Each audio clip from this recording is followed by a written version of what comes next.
The Grand Assembly Hall stretched far across the station. The ceiling showed stars and planets in real time. 2,000 different species sat in special floating seats. Each seat was made to fit the body of whoever sat in it. Some species needed water, some needed different air, some needed to float. The hall had everything. Ambassador Kelrath stood at the center platform. He was from the Vorten Empire. His body was tall and covered in blue scales. He had 6 eyes that could see in many directions at once. Right now, all 6 eyes looked angry. He stared at the gathered delegates with clear dislike on his face. "We have waited too long," Kelrath said. His voice went through a machine that changed his words into every language at the same time. "The humans are spreading too fast. They now control 47 star systems. They have built trade routes that we did not approve. They refuse to follow our rules. And worst of all, they keep making more humans at a rate that should not be possible." Noise filled the hall. Many delegates talked to each other. Some seemed worried. Others seemed angry. A few seemed afraid. Another delegate stood up. This one was called Architect Prime. It was made of living crystal that glowed with soft amber light. When it spoke, the light pulsed with each word. "Ambassador Kelrath speaks the truth. Human numbers grow too fast. They came to our galaxy 30 years ago. Only 10 million of them survived their journey. Now there are billions. They have changed dead planets into living worlds. They did this faster than any species we have ever seen." High up in the viewing gallery, Commander Jake Morrison watched everything. He was human. He wore a dark blue uniform with the symbol of Earth on his chest. He stood in a special bubble that kept sound from going in or out. He could see and hear everything happening below, but he could not speak to anyone in the main hall. Next to Jake stood Dr. Linda Hayes. She was also human. She studied alien life forms and had learned more about the different species than almost any other human. She looked at her small computer screen and shook her head. "They are building a case to kill us all," Linda said quietly. "Every word Kelrath says comes from the old laws, the laws that allow them to wipe out entire species." Jake felt cold fear in his chest. He knew about these laws. They were called the Purification Protocols. The Galactic Coalition made these laws millions of years ago. Back then they had to fight a species called the Swarm. The Swarm were like insects. They ate everything. They made new Swarm members so fast that they threatened to consume whole sections of the galaxy. The Coalition had no choice. They killed every single member of the Swarm species. These protocols said they could do it again if another species became too dangerous. "We have been patient with the humans," Kelrath continued. His voice grew harder. "We tried to talk with them. We offered them membership in our coalition. All they had to do was agree to limit how many children they have. All they had to do was agree to stay in certain areas of space. They said no to everything. They claim they cannot help how fast they grow. But we know better." A big image appeared in the air above Kelrath. It showed a map of space with human settlements marked on it. Red lines connected the settlements. Green dots showed where humans had military bases. Yellow areas showed space that humans claimed but had not yet settled. "Look at this," Kelrath said, pointing at the map. "In 1 generation, they will control more space than the Vorten Empire has held for 10,000 years. In 2 generations, there will be more humans than all of us combined. In 3 generations, there will not be enough resources to feed both humanity and everyone else. We must act now. We must act while we still can." The hall became very loud. Many delegates started arguing. Some wanted to attack humanity right away. Others thought they should create stronger rules and punishments. A few said they should wait and study the situation more. But Jake noticed something terrible. Not one single delegate spoke up to defend humanity. Not one voice said that maybe humans were not a threat. Then something changed in the air. The noise stopped. Everyone became quiet. A new figure appeared at the judge's stand. It was High Chancellor Meridax. This being was so old that it no longer had a physical body. It was made of pure energy that glowed with soft white light. When Meridax spoke, the voice seemed to come from everywhere at once. "The Coalition will vote in 7 cycles, Meridax said. The voice was not loud, but everyone heard it clearly. "Ambassador Kelrath has called for the Purification Protocols. If 2/3 of all member species agree, humanity will be declared a threat to all life. All human worlds will be destroyed. All human ships will be broken apart. The species known as humans will be removed from existence." Linda grabbed Jake's arm tight. Her face had gone pale. 7 cycles means 7 days, she whispered. We have 7 days to change the minds of more than 1,300 different species. Most of them have never even met a human before. Jake looked down at the assembly hall. He saw the delegates talking to each other. He saw Kelrath looking satisfied. He saw Architect Prime glowing brighter as it communicated with other crystal beings. He saw representatives from species he had never seen before, species that lived in ways he could not imagine, all discussing whether humanity should be allowed to exist. Then we need to figure out why they cannot destroy us, Jake said. His voice was quiet but firm. Because ready or not, humanity is about to face the biggest test we have ever faced. And if we fail, every human man, woman, and child will die. The two humans left the viewing gallery. Behind them, the assembly continued to debate. Voices rose and fell. Some spoke with anger. Some spoke with fear. Some spoke with cold logic. But all of them were discussing the same question. What should be done about the humans? As Jake and Linda walked through the corridors of the massive station, they passed by aliens of every type. Some ignored the humans. Some stared with curiosity. A few looked at them with what might have been pity. Did these aliens already think humanity was doomed? Did they see Jake and Linda as dead people walking? The human quarters were small compared to the spaces given to older, more established species. But Jake barely noticed. His mind was racing. 7 days. 7 days to convince the galaxy that humanity deserved to live. 7 days to find an argument that would work on species who thought in completely different ways than humans did. The door to their quarters slid open. Inside, 3 other humans were waiting. They were the rest of Earth's diplomatic team. Agent Kyle Burton from Earth Intelligence, Lieutenant Kate Sullivan, their military expert, Dr. Peter Grant, who studied alien cultures. All of them looked scared and worried. How bad is it? Kyle asked. Jake sat down heavily in a chair. As bad as it can be. They are going to vote on whether to exterminate us. And from what we saw today, most of them think we are too dangerous to let live. Kate brought up data on a screen. I have been running scenarios. If they attack with everything they have, we would not last 3 months. Their weapons are too advanced. Their numbers are too great. And we are spread out across too many systems to defend properly. So we cannot win a war, Peter said. Can we run? Can we evacuate? Linda shook her head. Run where? They control most of this galaxy. And we do not have ships fast enough to reach another galaxy. No, we cannot run. We have to convince them not to attack, but how? Kyle asked. They think we breed too fast. They are right. We do breed faster than them.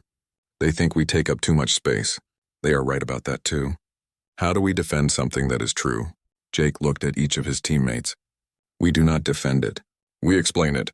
We make them understand why we are the way we are. And then we make them understand why destroying us would be the worst mistake they could ever make. The team looked at him with confusion. Jake stood up and began to pace. He always thought better when he moved. They see us as a threat because they do not understand us, Jake said. They think we are just greedy or aggressive, but that is not why we spread so fast. We spread because we are afraid. We lost Earth. Every single human alive today knows what it is like to lose a home world. We expand because we never want to be trapped on one planet again. That is not aggression. That is trauma. And the population growth? Linda asked. Same reason, Jake said. We started with 10 million survivors. 10 million people trying to keep an entire species alive. Every human feels that pressure. We have big families because we are terrified of extinction. It is not biology. It is psychology.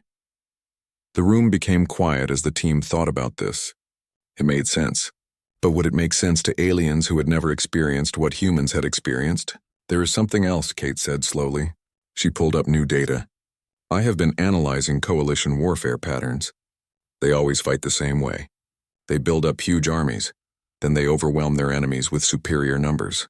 It works because most species cannot replace their losses fast enough. But humans can, Kyle said, understanding where she was going. Kate nodded.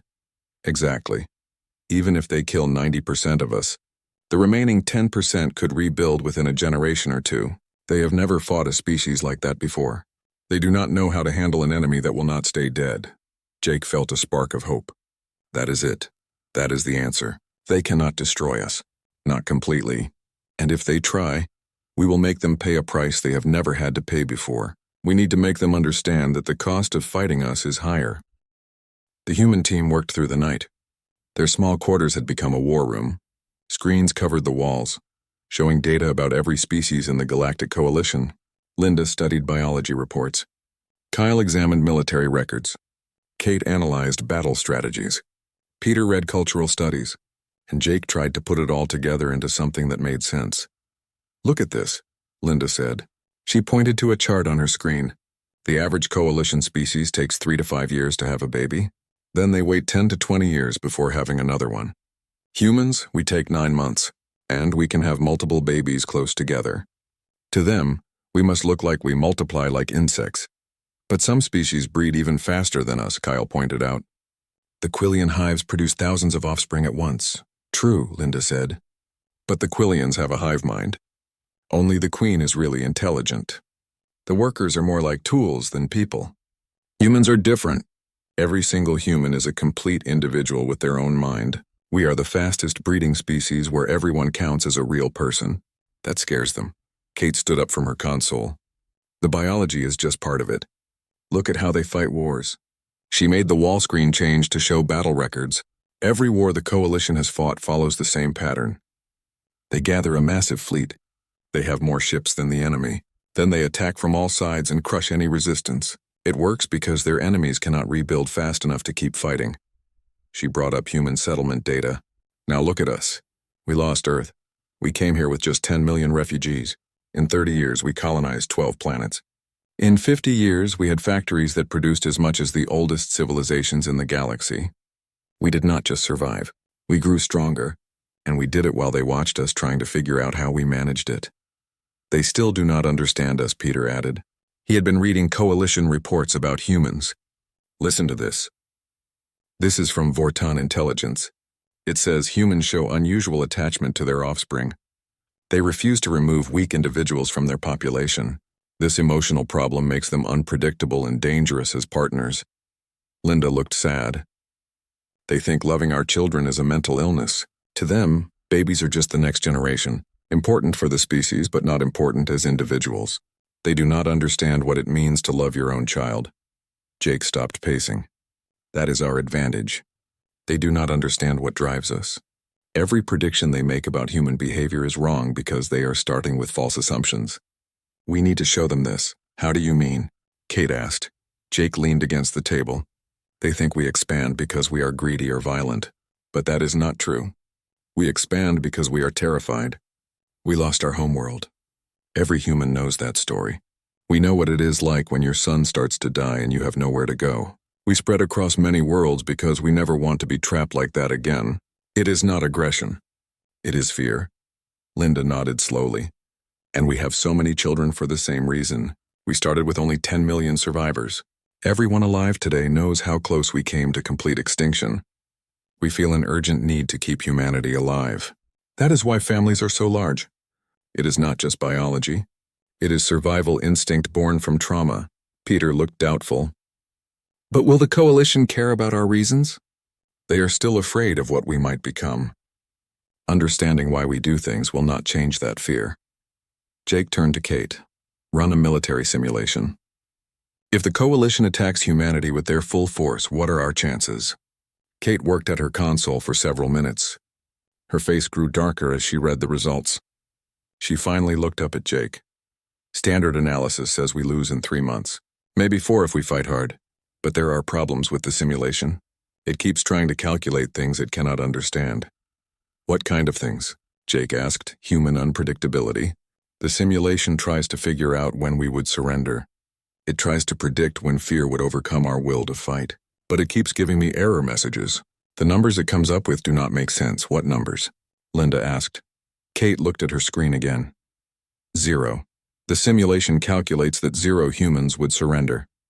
It flags this as an error because no species in recorded history has ever fought to the last person. Every species has a breaking point where survival instinct takes over.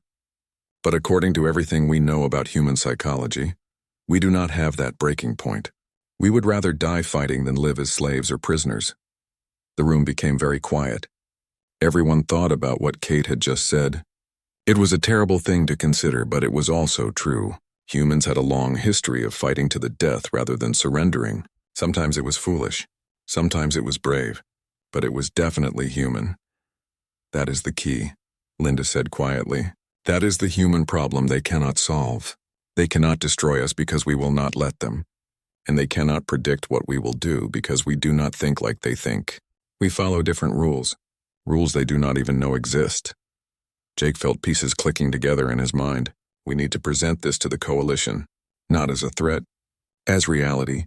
They think they are voting on whether to remove a dangerous species. We need to make them understand they are voting on whether to start a war that nobody can win.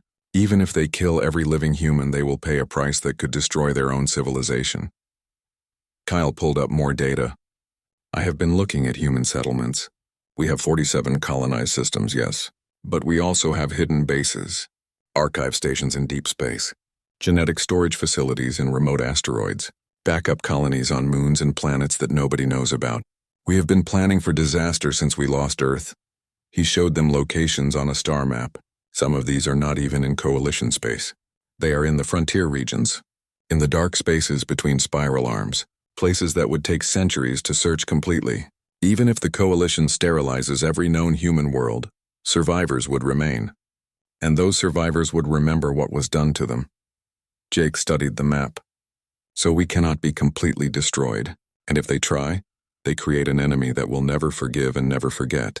An enemy that will spend generations planning revenge. Exactly, Kyle said. The coalition has existed for 7 million years by maintaining balance. They avoid creating threats that could destabilize everything.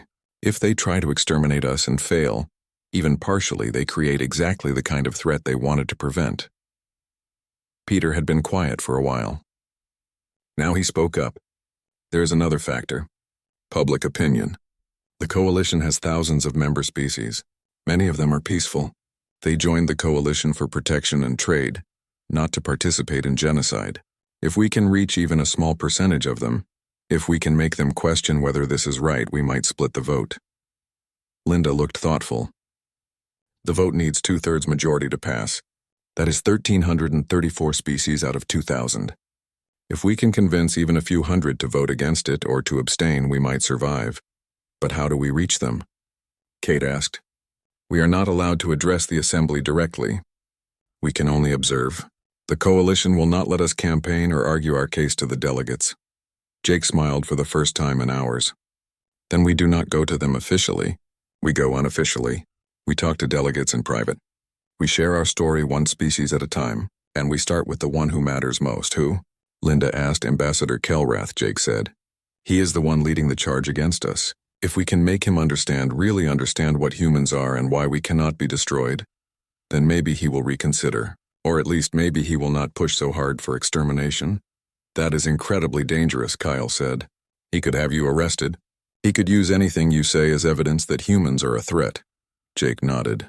I know, but we are out of options. In 7 days they vote. If we do nothing, we lose. If we try to talk to Kelrath and fail, we lose. But if we try and somehow get through to him, we might just survive. I will go with you, Linda said immediately. You will need someone who understands xenobiology, someone who can explain the science behind human behavior. Jake looked at his team. Kate, Kyle, Peter, you keep working here. Build our case. Prepare arguments for every species you can think of. If Linda and I fail with Kelrath, we will need backup plans. Lots of them, the three of them nodded. They understood. This was humanity's last chance. They could not waste it. Jake and Linda left the quarters. They walked through the station toward the Vortan embassy.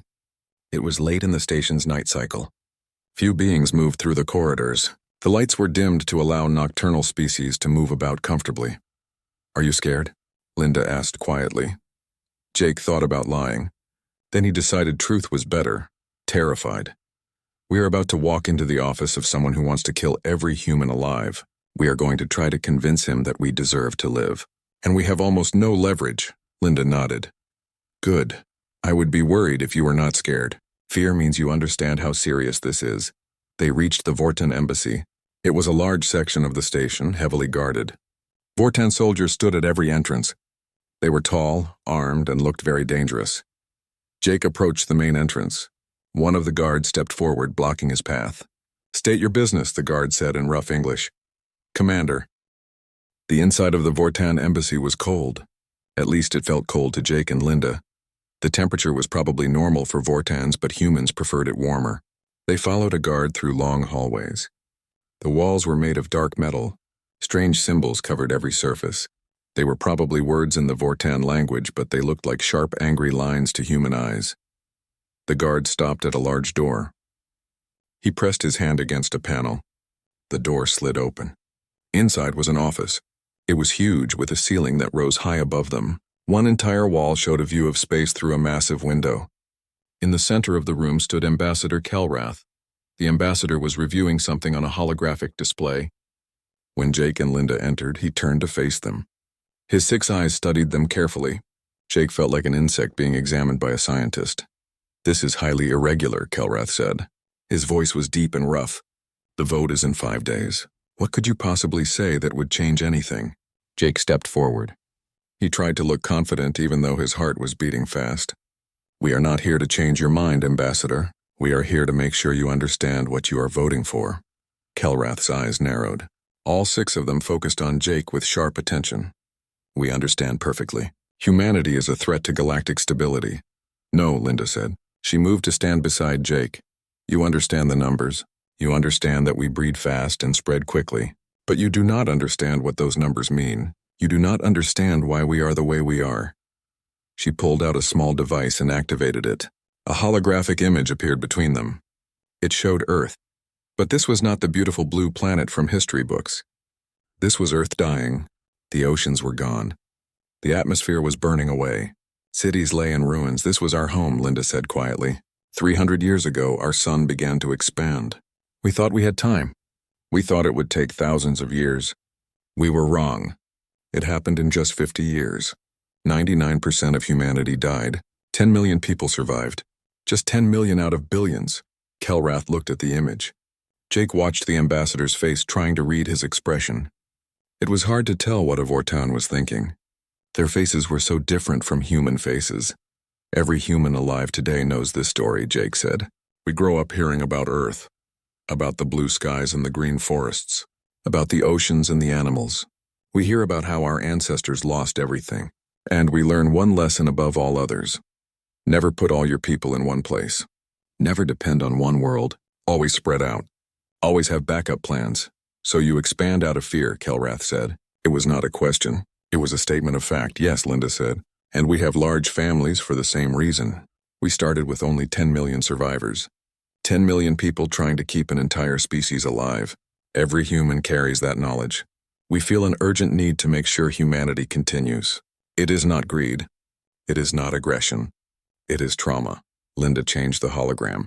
Now it showed a different era. Soldiers in primitive uniforms fought with ancient weapons. "Let me show you something else from human history. This is from a war on Earth, long before we lost our planet. This was called World War II. The image showed battles, ships burning, planes falling from the sky, soldiers fighting in terrible conditions." Linda pointed to specific scenes. This nation was called Japan. They were losing badly. Their enemies had better weapons, more soldiers, more resources. Their defeat was certain. Everyone knew it. Jake took over the explanation. But the Japanese did something that shocked their enemies. They created pilots called kamikaze. These pilots loaded their planes with explosives. Then they flew directly into enemy ships. They killed themselves to cause damage. Thousands of men volunteered for this. They knew they would die. They did it anyway. "That is madness," Kelrath said. His voice showed genuine confusion. "From your perspective, yes," Jake agreed. But from their perspective, they were defending their homes, their families, their way of life. The fact that they would die did not matter as much as the act of resistance itself. They chose to go down fighting rather than surrender. Linda changed the image again. This time it showed different battles from different times. Thermopylae, a small force of Greeks holding a pass against a massive Persian army. The Alamo, defenders refusing to surrender even though they knew help would not arrive. Stalingrad, a city that refused to fall even as it burned around them. "Every human culture has these stories," Linda said. Stories of people who fought against impossible odds, not because they could win, but because surrender was unthinkable. We celebrate these events. We teach them to our children. We remember the names of those who refuse to quit. You celebrate failure? Kelrath asked. He seemed genuinely puzzled by this concept. We celebrate defiance, Jake corrected, the willingness to fight even when defeat is certain. And Ambassador, that is what you need to understand before the vote. If the coalition attacks humanity, we will not surrender. We will fight with every weapon we have, and when those weapons are gone, we will fight with our hands. We would rather die on our feet than live on our knees. You would all die, Kelrath stated flatly. There was no emotion in his voice, just cold fact. Yes, Linda said. Probably, but not before we made you pay a price you have never paid before. Not before we hurt you in ways that would take centuries to recover from. She brought up a new display. This one showed a map of human space, our 47 colonized systems, hundreds of industrial stations, thousands of ships, but also something else, something most of the galaxy does not know about. New markers appeared on the map. They were scattered throughout space. Some were in asteroid fields, some were hidden in the atmospheres of gas giant planets, some were buried deep in ice moons. These are archive stations, genetic storage facilities, backup colonies. We built them after losing Earth. We swore we would never be completely destroyed again. Jake walked closer to Kelrath. You could sterilize every known human planet. You could destroy every ship in our fleet. You could kill billions of people. But you would not find all of these. Some are in deep space beyond any charted territory. Some are in regions you do not even control. And every single one contains everything needed to restart human civilization. So in 50 years, maybe 100, humans would return, and those humans would remember what you did. They would know that the coalition tried to exterminate them. They would spend generations planning revenge. Is that the future you want to create? Kelrath was quiet for a long time. His 6 eyes moved between Jake and Linda. He looked at the holographic displays. He seemed to be thinking deeply about what he had heard. Finally, he spoke. You are attempting to threaten me while pretending to simply inform. It is cleverly done. But it does not change the fundamental problem. Humanity expands too quickly. You consume resources at rates that cannot be sustained. If we do nothing in 3 generations, you will control this entire sector of the galaxy. You are right, Jake said. This surprised the ambassador. His eyes widened slightly. The current situation is unsustainable. But extinction is not the only answer. There is a third option you have not considered. Which is? Kelrath asked. Coexistence, Linda said. Not on coalition terms. On terms that accept what humanity actually is. Not what you wish we were. Jake leaned forward. We will present our proposal at the vote. But I wanted you to understand first. This is not a fight you can win through force. It is a puzzle you need to solve through understanding. And the first step is accepting that humans will never fit perfectly into galactic norms. We are different. We will always be different. The question is whether the galaxy can make room for that difference. Kelrath did not respond. He simply watched them with his 6 eyes. Jake and Linda turned to leave. They had said what they came to say. Now they had to hope it made a difference. At the doorway, Linda paused. She looked back at the ambassador. One more thing, Ambassador. You said we celebrate failure. That is not quite accurate. We celebrate people who refuse to quit. There is a difference, and if you force us to fight, you will learn exactly what that difference means. The door slid shut behind them.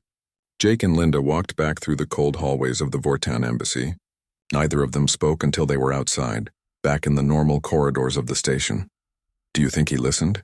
Linda asked. Jake thought about it. I think he listened. Whether he understood is another question.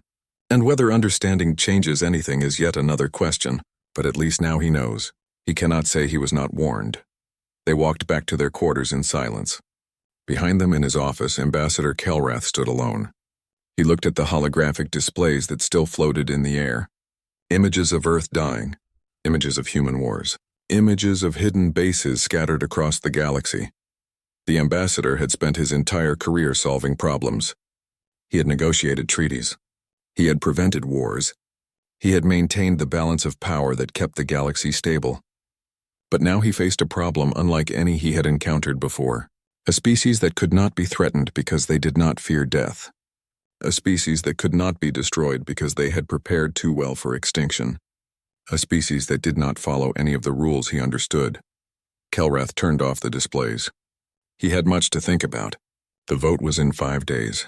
5 days to decide the day of the vote arrived. The Grand Assembly Hall was more crowded than Jake had ever seen it. Every single delegate had returned. The galleries were packed with observers, journalists, military analysts, and representatives from neutral species. The air felt heavy with tension. Everyone knew this vote would change the galaxy forever. Jake and Linda stood in their observation bubble high above the main floor. They could see everything but could not participate. They could only watch as their fate was decided by beings who barely knew them. High Chancellor Meridax appeared at the central podium, the energy being glowed with soft white light. Its voice filled the chamber without seeming loud. The Coalition recognizes Ambassador Kelrath of the Vorten Empire. Present your final arguments. Kelrath walked to the speaking platform. He looked calm and confident. Jake felt his stomach tighten with fear. This was it. This was the moment that would determine if humanity lived or died. The ambassador activated displays all around the chamber. Charts appeared showing human population growth. The numbers climbed higher and higher with each generation. Other charts showed resource consumption, territory expansion, military buildup. Every image painted humanity as a growing threat. The facts are clear, Kelrath said. His voice was firm and sure. Humanity grows faster than any species with full intelligence. They spread across space with no regard for established boundaries. They refuse to accept population controls. They refuse to limit their territorial expansion. They refuse to follow the rules that have kept our galaxy stable for millions of years. More displays showed projections. If current trends continue, humans will outnumber the combined populations of the core worlds within 3 generations. They will control more space than the 5 oldest civilizations combined. Resources will become scarce. Conflicts will become inevitable. The purification protocols exist for moments exactly like this, Kelrath continued. When a species threatens the greater good, when peaceful solutions have failed, when containment is no longer possible, the Coalition must act decisively to protect all life in the galaxy. I call for a vote to classify humanity as an existential threat and authorize immediate military action. The chamber erupted in noise. Delegates talked to each other urgently. Some seemed to agree with Kelrath. Others looked uncertain. Jake watched it all, feeling helpless. Then Meridax's voice cut through the noise. Silence. The Coalition recognizes Commander Jake Morrison of the Earth Diplomatic Corps. You have been granted the opportunity to address this assembly. Speak. Jake took a deep breath. Linda squeezed his hand for a moment. Then he left the observation bubble and descended to the main floor. He was so small compared to most of the delegates. A tiny human walking among giants. But he stood straight and walked with confidence he did not really feel. He reached the speaking platform. He did not use the translation system. He wanted to speak in his own voice. The system would convert his words, but they would still be his words in his own language. Honored delegates, Jake began. I will not argue with Ambassador Kelrath's numbers. He is correct. Humans do reproduce faster than most species here. We do expand aggressively. By your standards, we are unusual and concerning. But before you vote to destroy us, I ask you to consider 3 questions. He activated his own display. First question, can you actually exterminate humanity? Not in theory. In practice. Ambassador Kelrath has shown you what we are now. Let me show you what we were. The display showed Earth in its final years. Oceans turning to steam, cities collapsing, billions of people dying as their sun expanded too quickly. We lost our home world. 99% of our species died. We came to this galaxy with nothing but our ships and our knowledge. We were refugees, broken and scared, but in 3 generations we built 47 colonies. We created industries that rival yours. We survived when everyone expected us to disappear. You are afraid of what we have built so quickly. Now imagine what we will build if you try to kill us and fail. Imagine how desperate and dangerous we will become if you make us your enemies. The chamber was quiet now. Every delegate watched Jake carefully. He continued. Second question. What happens after you attack us? Let us say you succeed. You destroy every human planet. You burn every human ship. You think you have eliminated the threat. But you have not. He showed them a map. Markers appeared across the galaxy. Some were in Coalition space. Many were not. These are archive stations, genetic storage facilities, hidden colonies. We built them after losing Earth. We swore we would never be completely destroyed again. You might kill every living human today, but in a century we will return, and we will remember what you did. Is that the galaxy you want to create? More murmurs ran through the assembly. Kelrath started to stand, but Meridax gestured for him to wait. Let the human finish. Jake took a breath. Now he came to the most important part. Third question. And this is the one that really matters. Why are you afraid of us? It is not our population growth. The Quillian hives grow faster. It is not our territory. The Crystalline Confederacy controls more systems. It is not even our military strength. A dozen species here could defeat us in direct combat. He looked directly at Kelrath. You are afraid because we do not make sense to you. We value things you think are irrational. We fight when logic says we should surrender. We sacrifice efficiency for emotion. We refuse to follow rules we did not help create. We are unpredictable, and unpredictability threatens the order you have maintained for millions of years. The silence in the chamber was absolute. Jake spoke more quietly now, but somehow his voice carried to every corner of the vast space. But that unpredictability is not a flaw. It is how we survived. Humans adapt faster than our environment can kill us. We innovate because we must. We take risks because playing it safe never saved anyone. Yes, we are aggressive and expansionist, but we are also the species that rushes into burning buildings to save strangers. We are the ones who spend decades making new homes instead of just taking old ones. Jake turned off his display. You are voting on whether to destroy humanity because we do not fit your model of how intelligent species should behave. But maybe your model is incomplete. Maybe there is room in this galaxy for more than one way of living. Maybe the chaos we bring is not a threat to eliminate, but a force to integrate. He paused. I am not asking you to trust us. Trust requires understanding, and we may never fully understand each other. But I am asking you to calculate the true cost of this decision. Not just the military cost. Not just the risk that some humans will survive. Calculate what it does to your civilization's soul when you choose genocide over coexistence. The purification protocols were created to stop the swarm, a mindless plague that consumed everything. We are not the swarm. We are messy and loud. We grow too fast and take up too much space. But we are also poets and scientists. We are parents and dreamers. We are people trying to survive in a galaxy that never wanted us. And if you vote to kill us, you will not be protecting your civilization. You will be diminishing it. Jake returned to his place in the gallery. His legs felt weak.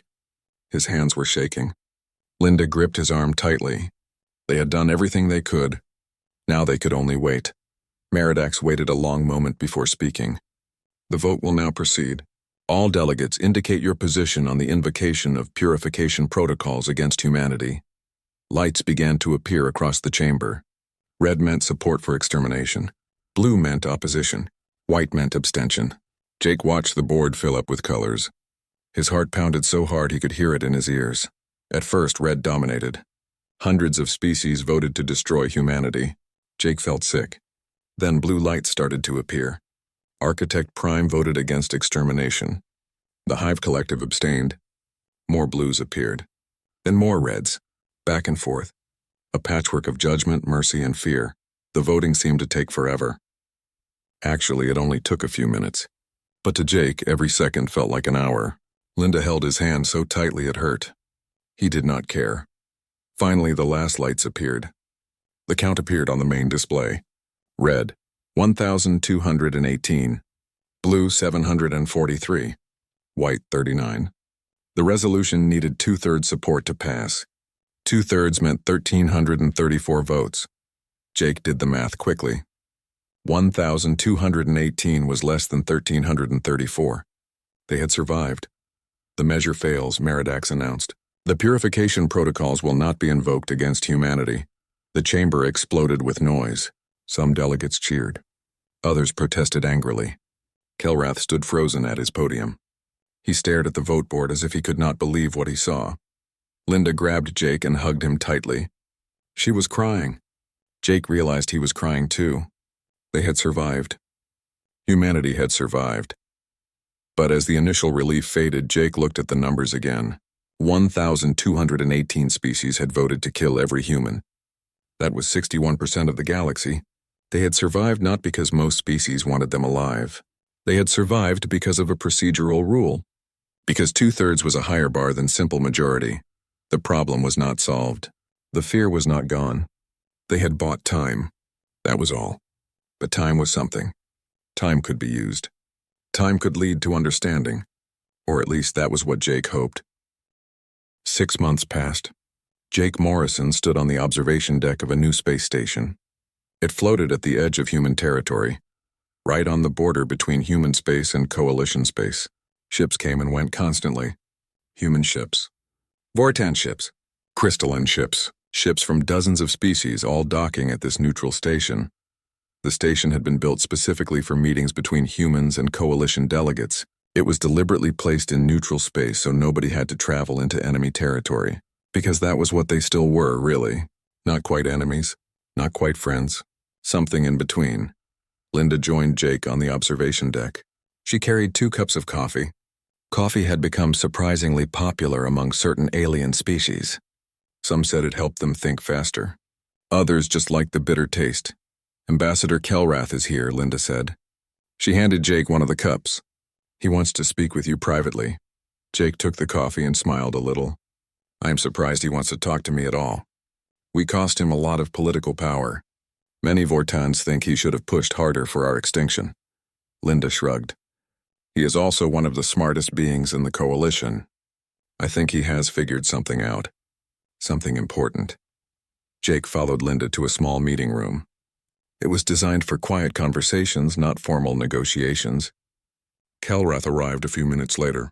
He came alone, no guards, no assistants. Just the ambassador himself. Kelrath settled into a chair that adjusted to fit his body. His 6 eyes studied Jake with an expression that might have been respect. Or maybe just curiosity. It was still hard for Jake to read Vortan faces. I have spent 6 months analyzing what happened, Kelrath began. No greeting, no small talk. Just straight to business. I reviewed the vote.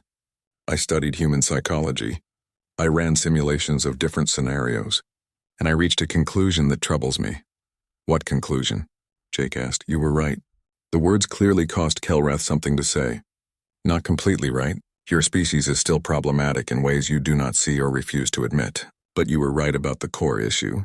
The coalition cannot destroy you. Not because you are too strong. Because destroying you would require us to become something we are not. Jake leaned forward. Explain. Kelrath activated a holographic display. It showed coalition history stretching back millions of years. The coalition has existed for 7 million years. In that time, we fought 3 major wars. We eliminated 2 species completely. The swarm, which you mentioned, and the devourers, energy parasites that consume stars. Both times, the vote was unanimous. Both times, the threat was immediate and existential. Both times, the enemy could not coexist with galactic life. He changed the display to show the recent vote. But 61% is not unanimous. It is barely a majority, and that matters. It means the coalition itself is divided. Some see humans as a threat to eliminate. Some see humans as a problem to manage. And some, a growing number, see humans as something else entirely. As what? Jake asked. As an opportunity, Kelrath said. The coalition has been stable for millions of years, but stable also means unchanging. We have optimized everything for efficiency and longevity. We calculate risks carefully. We avoid unnecessary conflict. We maintain balance. And in doing so, we have become stagnant. He stood and walked to the observation window. Stars spread out before them. Humans are chaos. You disrupt patterns. You question authority. You take risks that horrify us. But you also innovate faster than any species we have encountered. Your technology has advanced more in 3 generations than most species achieve in 3,000 years. Not because you are smarter, because you are willing to try things that might fail. Linda had joined them quietly. She spoke now. You are saying you need us. Need is too strong a word, Kelrath replied. But yes, the coalition benefits from having humans push boundaries we would never cross ourselves. You test limits. You find solutions we would never consider. And sometimes you succeed in ways that benefit everyone. He turned back to face them. Your terraform technology allows us to colonize worlds that were previously worthless. Your medical advances have saved billions of lives across multiple species. Your art and culture have spread through coalition space, bringing new perspectives. You are frustrating and unpredictable, but you are also valuable. Jake looked at Linda, then back at Kelrath. So what happens now? We still cannot join the coalition under normal terms. We will not accept population controls.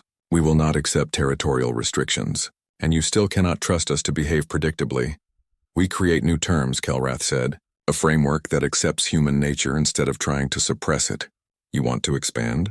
We designate frontier zones where human settlement is permitted without restriction. You resist authority? We grant you independence within your own space. You only need to honor mutual defense agreements and respect boundaries outside your zones. Linda smiled slightly. You are giving us our own sandbox, letting us be chaotic where it will not disrupt everyone else. Essentially, yes, Kelrath admitted, but also creating channels for controlled interaction, joint research projects, cultural exchanges, trade agreements that benefit both sides. Over time, perhaps the coalition will learn from humanity, and perhaps humanity will learn why we value stability. Jake was quiet for a moment. This will not satisfy everyone. There are still species that want us dead. True, Kelrath agreed. The human problem will not be solved in our lifetimes. Perhaps it will never be truly solved, but it can be managed. We can find ways to coexist, each species contributing what they do best. Humans push forward. The coalition maintains stability. Together we might achieve things neither could accomplish alone. He turned from the window. I am authorized to begin formal negotiations on a new framework for human coalition relations. It will be difficult. Many compromises will be required on both sides, but it is better than the alternative. Jake stood and extended his hand. It was a human gesture, a way of sealing agreements. Kelrath looked at the hand for a moment. Then he reached out with one of his own appendages and grasped it, an alien gesture meeting a human one. Then let us begin, Jake said. After Kelrath left, Linda and Jake stood together on the observation deck. Ships moved through space below them, human ships and alien ships sharing space peacefully. At least for now. Do you think it will work? Linda asked. Can we really coexist with species that almost voted to kill us all? Jake thought carefully before answering. I think we do not have much choice. We are here. They are here.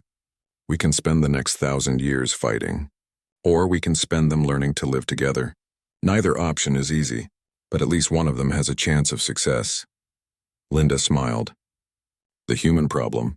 It turns out the answer is not that they cannot destroy us. It is that destroying us would cost more than they are willing to pay. Partly, Jake agreed. But also because some of them, like Kelrath, are starting to wonder something. Maybe the problem is not that we are too different. Maybe the problem is that they forgot what it is like to take risks, to bet everything on a dream, to fight for something even when the odds are terrible. He watched a human transport ship dock. Its hull was scarred from years of hard use, but it still flew. We are not perfect. We are messy and emotional. We make mistakes constantly.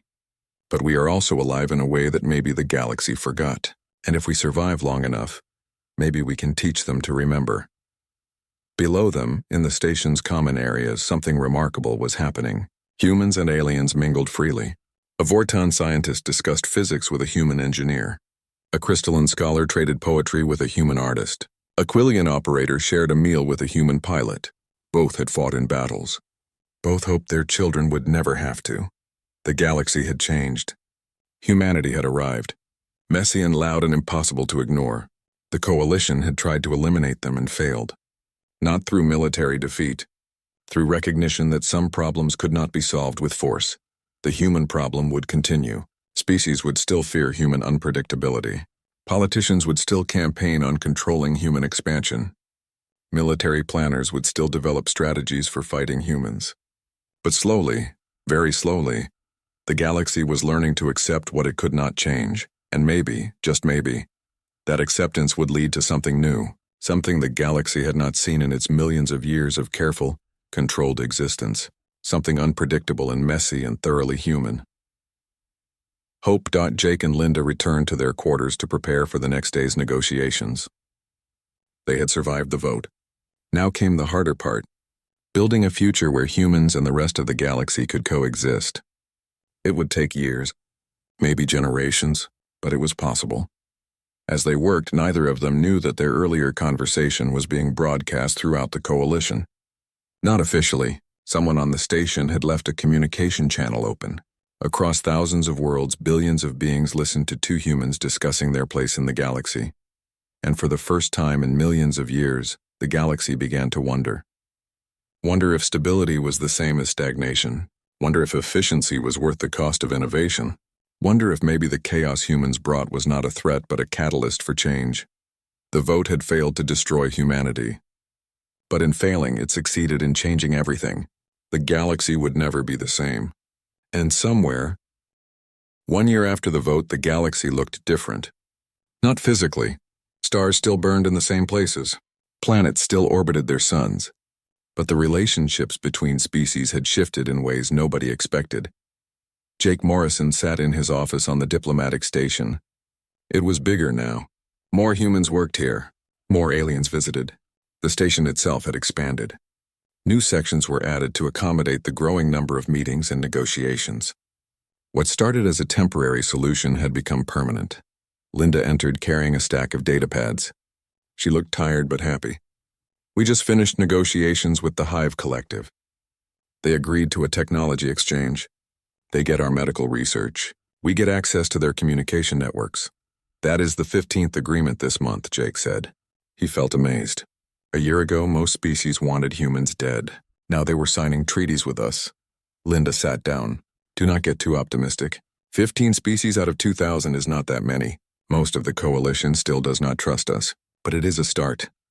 A message appeared on Jake's screen. He read it and smiled.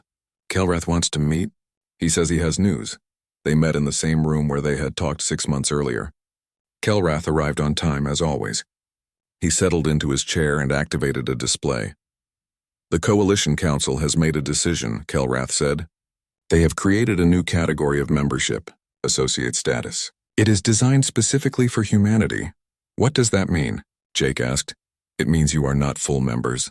You do not have to follow all coalition laws. You maintain independence in your own space, but you gain access to coalition markets, research networks, and diplomatic channels. You also agree to mutual defense pacts and non-aggression treaties. Linda leaned forward. What are the restrictions? Kelrath showed them a document. No expansion into designated core worlds territory. No military buildup beyond defensive needs. Regular reporting on population and resource usage. And you must allow coalition observers at your major settlements. Jake read through the document carefully. This is reasonable. More reasonable than I expected. It is a compromise, Kelrath said. Many species wanted harsher restrictions. Some wanted no restrictions at all. This is the middle ground. The question is, will humanity accept it? Jake looked at Linda. She nodded. We will need to consult with Earth and the colonies. But my initial reaction is yes. This gives us what we need most. Recognition. Legitimacy. A place in the galaxy that does not require us to change who we are. Kelrath's 6 eyes focused on Jake. There is something else. Something not in the official documents. A warning. What warning? Jake asked. This arrangement only works if humans prove they can be trusted. If you violate the agreements, if you expand too aggressively, if you give the hardliners ammunition, they will call for another vote. And next time it might not fail. Jake nodded slowly. He understood. Humanity was on probation. They had to prove they could coexist peacefully. One major mistake could undo everything. We understand, Jake said. We will be careful. But I need you to understand something too. Humans are not perfect. We will make mistakes. We will occasionally do things that seem irrational to you. The question is whether the coalition can accept imperfection, whether you can judge us on our overall behavior rather than our worst moments. That is what we are trying to determine, Kelrath said, whether coexistence is truly possible. After Kelrath left, Jake and Linda discussed the proposal. They sent messages to Earth, to the colonies, to human settlements across 47 systems. The response was mixed. Some humans were excited, others were suspicious. A few were angry that humanity had to accept any restrictions at all. But in the end, the vote was clear. 83% of humans approved the associate membership agreement. It was not unanimous, but it was enough. 3 months later, the formal ceremony took place in the Grand Assembly Hall. Jake stood on the main floor, not in the observation gallery. On the actual floor as a recognized representative. Linda stood beside him. So did Kyle, Kate, and Peter. The entire human diplomatic team. High Chancellor Meridax appeared at the central podium, the ancient energy being glowed brightly. Today, the Galactic Coalition welcomes a new associate member. Humanity joins us not as subjects but as partners. Imperfect partners, unpredictable partners, but partners nonetheless. Not all delegates applauded. Many sat in silence. Some looked openly hostile, but enough species showed support that Jake felt hope. Real hope, not just survival, but the possibility of actual belonging. Commander Morrison, Meridax said, "Speak on behalf of your species." Jake stepped forward. "1 year ago I stood here and asked you not to destroy us. Today I stand here to say thank you. Thank you for choosing coexistence over extermination. Thank you for accepting that the galaxy has room for different ways of being." He looked around the chamber. Humanity will not be easy partners. We are loud. We are messy. We grow too fast and change too quickly. We will frustrate you. We will confuse you. We will occasionally make you regret this decision. Some delegates made sounds that might have been laughter. Jake smiled. "But we will also surprise you. We will solve problems in ways you never considered. We will create things you never imagined. We will bring energy and innovation to a galaxy that has been stable for millions of years. And maybe, just maybe, we will remind you of something important." "What is that?" Someone called from the assembly. "That life is not just about surviving," Jake said. "It is about living, about dreaming, about believing that tomorrow can be better than today. That is the gift humanity brings to the galaxy. Not technology, not military strength, but hope." The chamber was quiet. Then slowly applause began. Not from everyone, but from enough species that it echoed through the vast space. Humans and their allies, celebrating not a victory but a beginning. That night, Jake and Linda walked through the diplomatic station one more time. They passed by aliens of every type. Some nodded in greeting. Some ignored them. A few looked at them with curiosity or even friendship. "We did it," Linda said quietly. "We actually did it. We saved humanity." Jake shook his head. "We bought time. We opened a door. But saving humanity? That is a project that will take generations, maybe forever. We have to prove every day that we deserve to exist, that we can coexist peacefully, that our chaos is creative rather than destructive." "That sounds exhausting," Linda said. Jake laughed. "It is. But it is also the most human thing I can imagine. Never being satisfied, always pushing forward, always trying to prove ourselves. For better or worse, that is who we are." They reached the observation deck. Below them ships came and went. Human vessels and alien vessels sharing space in relative peace. It was not perfect. There were still tensions, still mistrust, still fear. But it was working. Slowly, imperfectly, but working. Across the galaxy, life continued. On Earth's colonies, children were born who would never know a time when humanity was threatened with extinction. They would grow up in a galaxy where humans had a place, however uncertain.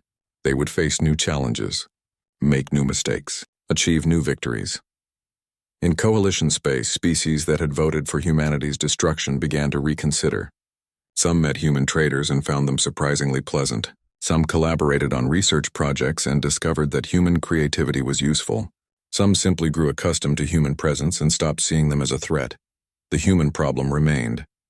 It would always remain, because the problem was not really about population growth or territorial expansion. The problem was that humans represented change in a galaxy built on stability. They represented chaos in a system designed for order. They represented emotion in cultures that valued logic. But maybe that was exactly what the galaxy needed, a reminder that stability could become stagnation. That order without flexibility was brittle. That logic without emotion was incomplete. Ambassador Kelrath watched from his own office on the station.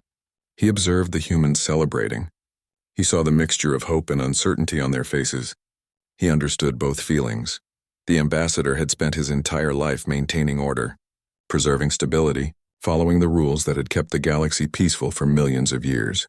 But humans had forced him to question those assumptions, to wonder if perfect stability was actually desirable, to consider that maybe change was not always dangerous. He would never fully understand humans. He accepted that now. But perhaps understanding was not necessary. Perhaps acceptance was enough. Not approval, not agreement, just acceptance that the universe was big enough for different approaches to existence.